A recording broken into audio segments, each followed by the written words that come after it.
This week is all about facing things that we haven't wanted to face and putting out fires that have been going on since Mars stationed retrograde back in December, because at the end of this week, Mars finally stations direct. This has been a pretty brutal Mars retrograde, and I'm looking forward to it ending. However, it's not like it ends and everything's magical and good. It's that the Mars retrograde ends and then the work actually begins. We have to address the problems that it was, because a lot of Mars retrogrades are just having to let the fire burn. And once Mars is done going retrograde and actually stations direct is when we can actually address it, which is what this week is about. We have some other highlights this week too, including Saturn leaving shadow, the sun moving into Pisces, Mercury making a square to Jupiter, and Mercury making a trine to Mars before Mars stations direct. So let's go ahead and get started talking about it. So welcome back to the Astrology Report, this time for February 17th through February 23rd of 2025. My name is Cam White. If you don't know me already, I'm a professional astrologer, but doing this with this Venus retrograde that we're about to go into. This is my 8th year doing this. Like, I started this around the time Venus was going to be retrograde in Aries the last time. So this is, I've been doing this for a long time. I've seen thousands of people, made literally almost 1,000 videos, and I've talked about this for hundreds of hours. And if you're interested in keeping up to date with what's going on in the current astrology, make sure you follow my page for more. Speaking of my page, exciting announcement. We just gutted the website that I had going last year. Long story short, there was an immense amount of issues, and we just relaunched a new website with the membership platform. And if you're curious about learning astrology, I have, in my opinion, one of the best ways to learn astrology. We have the full Zodiac course available for the membership. We also have how to read your birth chart course, and we are starting the planets course next Monday on the 24th, where over the next 12 or so weeks, we're going to be going in depth into everything there is to know about the planets in astrology. And so if you want to further your astrology education, make sure you check that out for more. As well, if you want to use astrology a little bit more, I have something that I call the game plan, where each month I pretty much do a monthly horoscope, but rather than just saying, oh, this is what's happening, it's for people that actually want to use astrology to enhance their life, to better their life, to, again, hit goals and achieve them, and to plan things out a little bit better. And when you pair that up with the monthly rising sign horoscopes that I do, it's pretty much a killer combination to plan out each month ahead specifically for yourself to make sure that you can hit your goals, stay on track, and all that good stuff. There's also some more stuff that is there. So if you're interested in becoming a member, it supports the channel, it supports me. There's a lot of fun things going on there. Check out my website for more. I'll have Parker link it in the description below. But let's go ahead and get started talking about this week. So this week is really interesting to me because there's so much water stuff happening this week. Like, this is kind of the wettest week of the year. Actually, it's not the wettest week of the year. We have a couple weeks in October and November that are really, really wet, really moist and juicy. But this is one of them. This is a little bit more of a sad one, though. And we start the week off with the moon in Libra, making a trine to the sun in Aquarius. And then the moon will ingress into Scorpio and make a square to Pluto on Monday. Look, this week, pretty much up until about Thursday, is pretty fucking emotional. It's pretty deep, to be honest with you. A lot of this week is about having to address things that we don't really want to address, having to actually face the music and, face the fire. But it's not easy. It's not like you're not excited about this stuff, but it's what's happening. And so the moon making that trine to the sun, I don't really talk about the moon making trines to the sun because it's just like, what of it? I only really like it when it's in fire signs because it's very like, yeah, everything's up in the, like passionate and fiery, but everything's like very airy in the morning of Monday. But then the moon ingresses into Scorpio, where the moon being in Scorpio is like, again, the moon rules our emotions, how we feel. In Scorpio, it's easy to hold on to pain and resentment. There might be this like level of depth that you go into. I made a joke about the moon going, being in Scorpio and leaving Scorpio and going into Sagittarius over on my Instagram. By the way, why don't you guys follow me on Instagram? I'm like super duper active on Instagram if you guys want like more astrology stuff. Or if you're here from Instagram, why aren't you following my page here on YouTube? But I made a reel, and I'll have Parker posted of like what the vibe is like when the moon leaves Scorpio and goes into Sagittarius. And I'll talk about that when the moon actually leaves Scorpio. But there's so much about the moon and Scorpio just like holding on to pain and holding on to resentment and holding on to emotional frustration and having to just like deal with it. The moon will make a square to Pluto too, where it's like a power dynamic. Like, you've ever been upset about something, or someone made you upset about something and they don't really care? Like, it's not a big deal for them, but it's a big deal to you. And you're like, why is this person getting to me on this level? That's what kind of Monday just feels like. It's just kind of like you get a little bit triggered and you sink a little bit into your shit a little bit. But that brings us to Tuesday. And on Tuesday, we have our first highlight of the week, which is the sun ingressing into Pisces. We have Saturn leaving shadow, which is something I don't usually talk about, but I really wanted to talk about today. And the moon, while it's in Scorpio, is going to make a trine to Mercury. So Tuesday, the sun moves into Pisces. The biggest thing that I want to talk about here is the sun is no longer in detriment. We are at a time period where almost everything is shit, meaning, like, for example, on Monday, the sun is in detriment, Mercury is in detriment, Venus is in detriment, Mars is fallen, Jupiter's in detriment. There's no dignity here. There's a lot of weakness, and there's just a lot of like, I posted something about this on Instagram, and someone was like, I actually feel good. It's like, okay, well, good for you.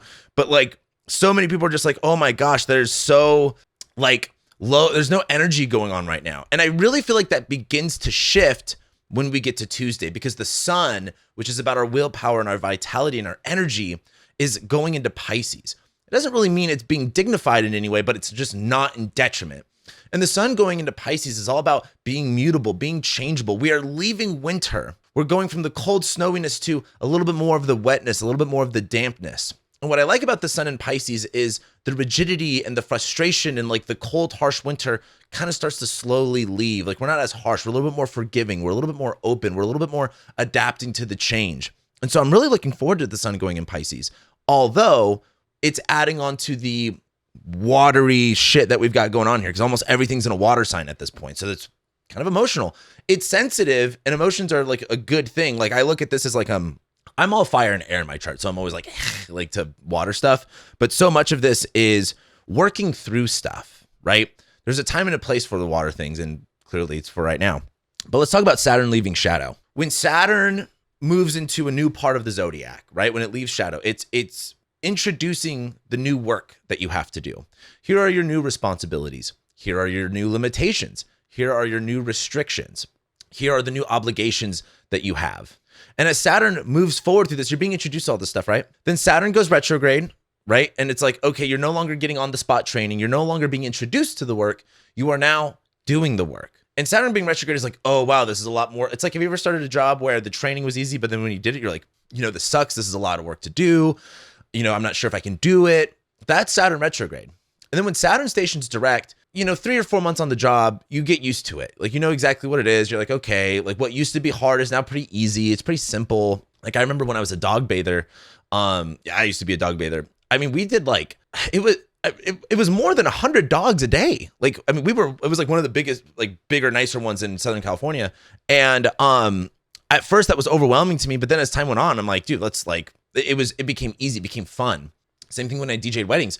2 weddings in a day was crazy. I did 3 weddings one time. Oh no, I didn't do 3 weddings. It was like 2 weddings. I did a 2 wedding Friday, 2 wedding Saturday, 2 wedding Sunday, I think one time. Like, it was just like, it was a lot of work, but I made a lot of money and it was fun.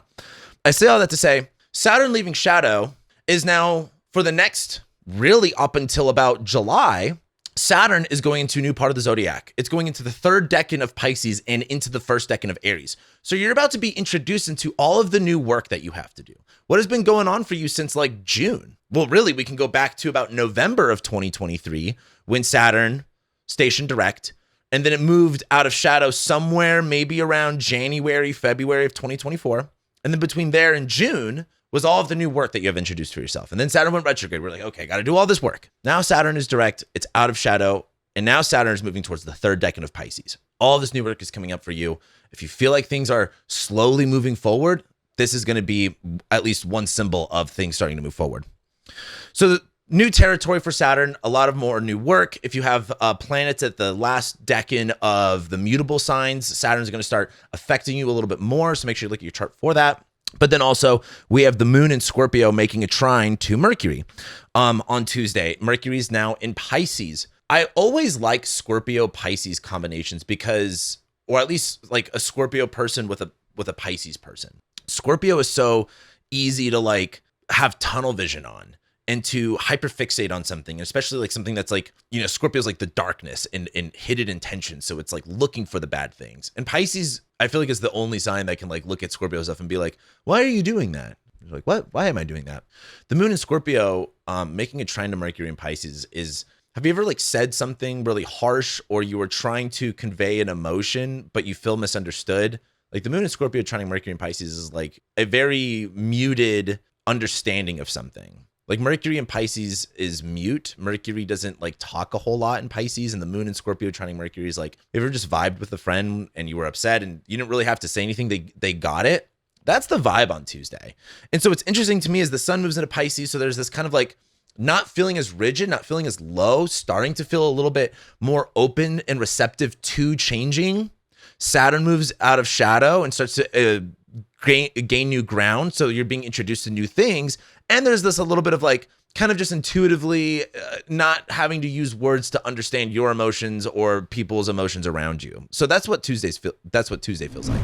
And so that brings us to Wednesday, which is really the most emotional day of this week, where the moon, still in Scorpio, makes a trine to Mars, and then it trines Saturn. Then the moon goes opposite Uranus and Taurus, and then it trines Neptune. Look, this day seems like a therapy day. And what I mean by that is the moon is in detriment, or I should say the moon is fallen in Scorpio and Mars is fallen in Cancer, and they're making a trine to one another, where this is like, you don't want to feel the way that you feel. You don't want to address the things that you're feeling. Like, you know, have you ever been to therapy and after a couple weeks, a couple sessions, you start really actually getting to the meat and the bones of it? That's kind of what Wednesday is. And as the moon makes this trine to Mars, there's this like emotional outburst, but it's like a safe space. Does that make sense? Like, it's not like, oh, you're acting out of control and, you know, something happens. I mean, that might happen a little bit later. We're going to talk about that. But the moon first making a trine to Mars and trine to Saturn is like, you have a safe space at this moment to feel it out. And I know that sounds kind of corny and gay, but I think it is really important to understand there are specific places and specific times for things. Like, I'm a big believer in, like, you know, when my dad died, I had so much to do.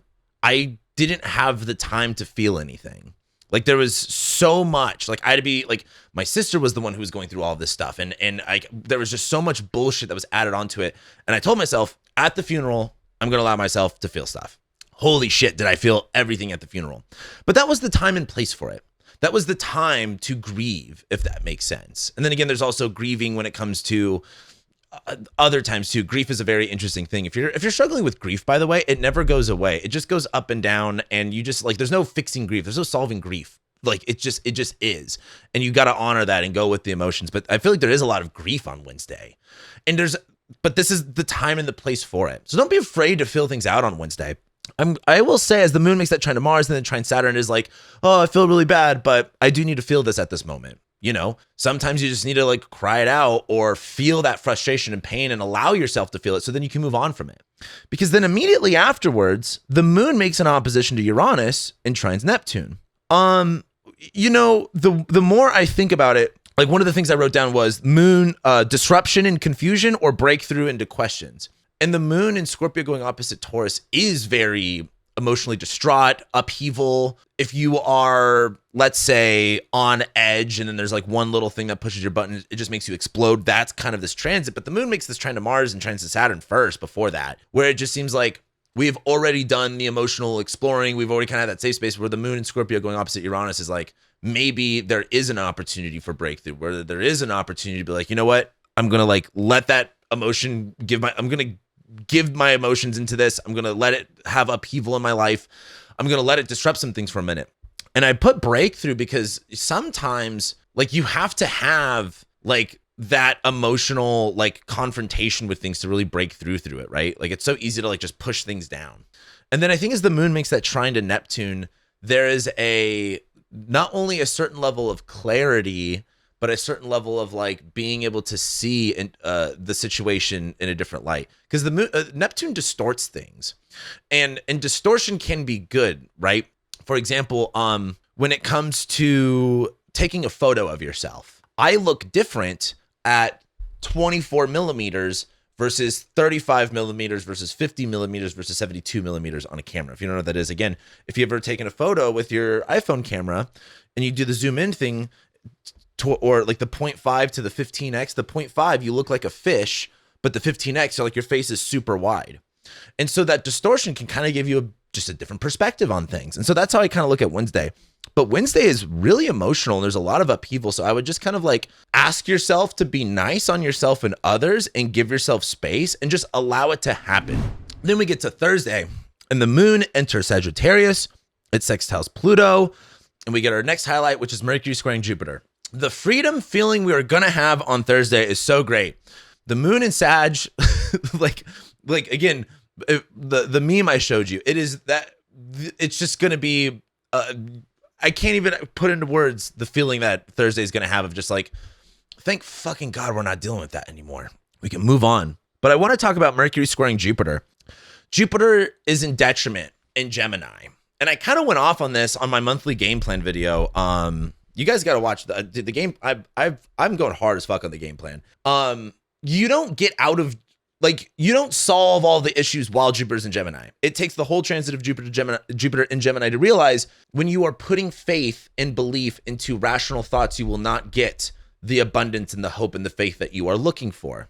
You have to put it into something that's bigger than you, but you don't get that until Jupiter leaves Gemini. This whole year is about really looking at, okay, how much am I trying to believe in things being rational, or why am I trying to rationalize and make things really logical when it comes to my beliefs, or what I'm, it's like, maybe I can get a little bit better. Maybe a little bit of things can happen because that's what's rational. That's what's logical. It's just not going to work that way. But Mercury is now in Pisces, and Mercury's about being logical and rational, and it's in both detriment and in fall in Pisces.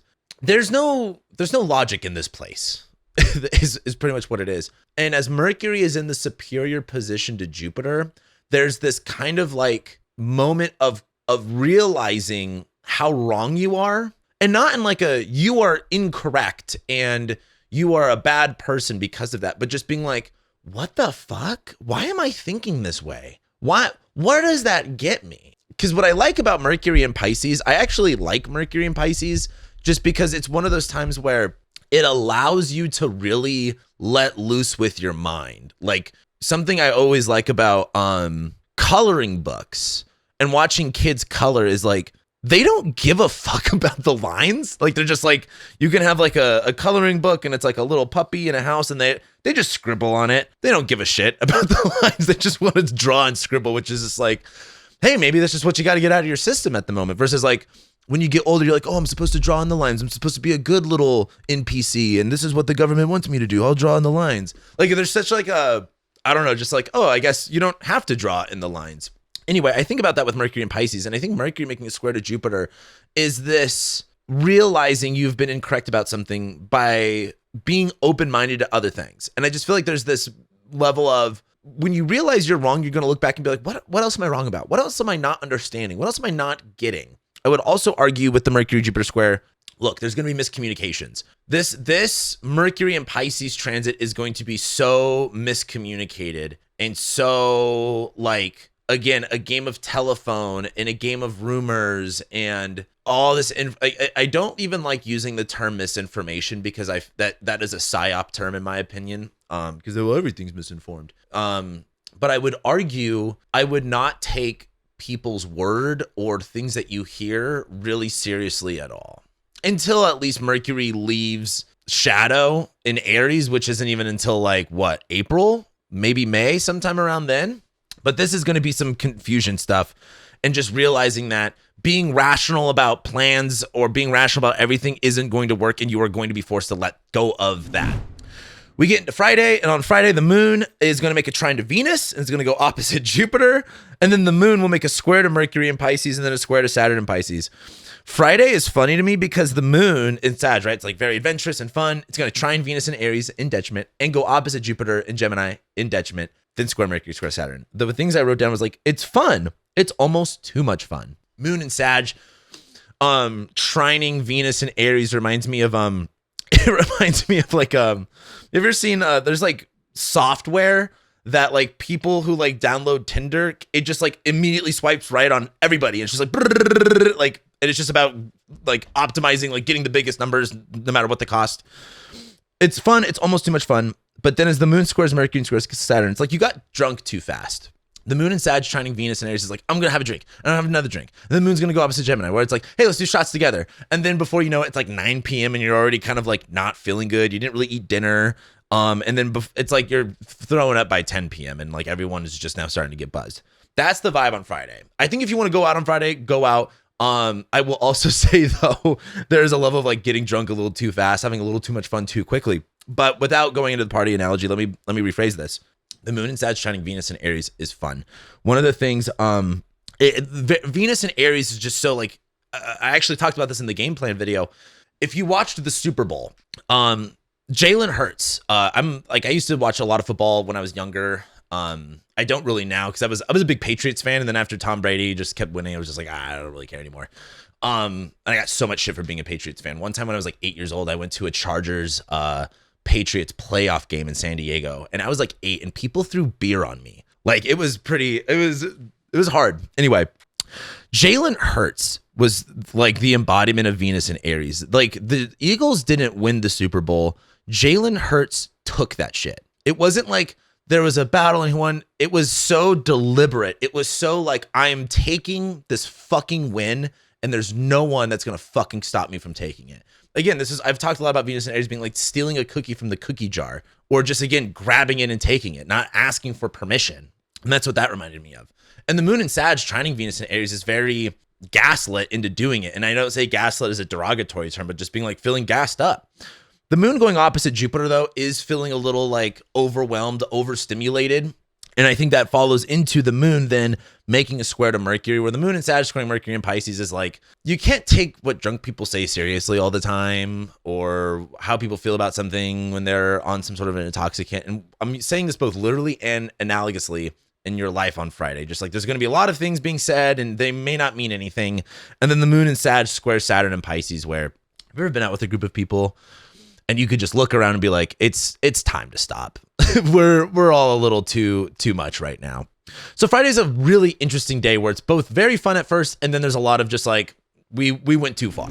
That brings us to Saturday, where the moon in Sagittarius first makes a square to Neptune, and then it goes into Capricorn. And it's like the moon and Sag squaring Neptune. It's like, what did I do last night? How many drinks did I have? Where's my wallet? Where's my ID? And there's like this hungover feeling. The moon goes into Capricorn, where it's like, I'm not going out. Like I need to stay at home. I need to do laundry. I need to, drink water. A lot about Saturday is feeling a little bit confused and a little bit uncertain about how things went or how things are going. But then once the moon goes into Capricorn, a little bit later into Saturday, is getting a little bit more serious. Like I just don't like Friday's the night to go out. Saturday is a little bit more like, I don't feel like that's the thing. I'm just going to be a little bit more serious. I'm just going to take care of the things that I need to take care of. And that brings us to Sunday. And on Sunday, the moon will still be in Capricorn. It's going to first make a square to Venus. Then we have our first highlight of the day, which is Mercury makes a trine to Mars. And then after Mercury makes a trine to Mars, Mars stations direct. This is the highlight of the week, in my opinion. And then after that, the moon goes opposite Mars. There is a lot to talk about here. I want to get comfier on this chair. There's a lot to talk about here. One of the things I wrote down for the moon in Capricorn squaring Venus in Aries is very like, I said, being slutty is unprofessional. There's some level of like, there's work appropriate attire, and then there is not appropriate work attire. And there's something about Sunday about like, hey, like you're lot of skins being shown here. Maybe cut it off a little bit. The moon in Capricorn is in the superior position of Venus in Aries, and the moon being about emotions and just day-to-day vibe. It's in Capricorn. It's a little bit more serious. It's a little bit more, cut off. It's squaring Venus in Aries, where it's like, hey, it reminds me of like 1960s conservatives being like, hey, you hippies, stop having fun and protesting the war. Like that's the vibe. But that happens, right? And I feel like the moon in Capricorn squaring Venus and Aries is so separate from everything else going on that day, which is Mercury makes a trine to Mars and Mars stations direct. I want to talk about Mercury trining Mars and Mars stationing direct together, because one of the things I wrote down was like mental changes to address a sad situation. Sometimes in life, we have these situations where we want to avoid it and we want to put it off. And then, for example, someone in your life is giving you the advice that you need to hear, and they're giving it to you almost every single day. But because they're so entrenched in your life, you don't listen to it. Everyone's guilty of this. But then someone else says the same thing they've been saying, and you go, whoa, I've never thought of it that way. And you tell the other person, they go, I've been fucking telling you that forever. That's like Mercury and Pisces trining Mars, where it's like there's some sort of, again, it's very Mercury in detriment, right? Like, yeah, the communication wasn't being received beforehand. but now it is. And what's interesting about that is Mars stations direct, where the thing that I've been talking about with Mars retrograde in Cancer is like, you just have to let the fires burn. You have to let the fires burn. You can do everything that you can. But once Mars stations direct, it's time to start putting out some fires. Now, just like in the LA fires, and it's one of those things where like the LA fires, unfortunately, were such a good example of like literally when there's most wildfires are, and you guys, people have been following me for a while. I've talked a lot about Mars and Cancer being about protecting homes, and you just got to let shit burn. And then just so happens there's an exact example of that happens. During the LA fires, it was so windy. You can only do so much. They were everywhere. You can only do so much. You can only protect what you can protect. So a lot of Mars station direct is finally be able to put out fires. But something else I wrote down was like surrendering to the work.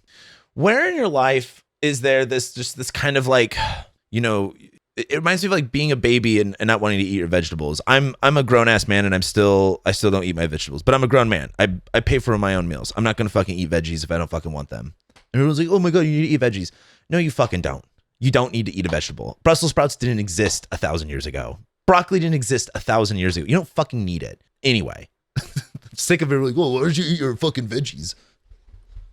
They're not real. Anyway, I say this because when you're like a kid, right? Like there's like things that you don't want to do and you want to put off and you're like, ah, there's something about just surrendering to doing the work.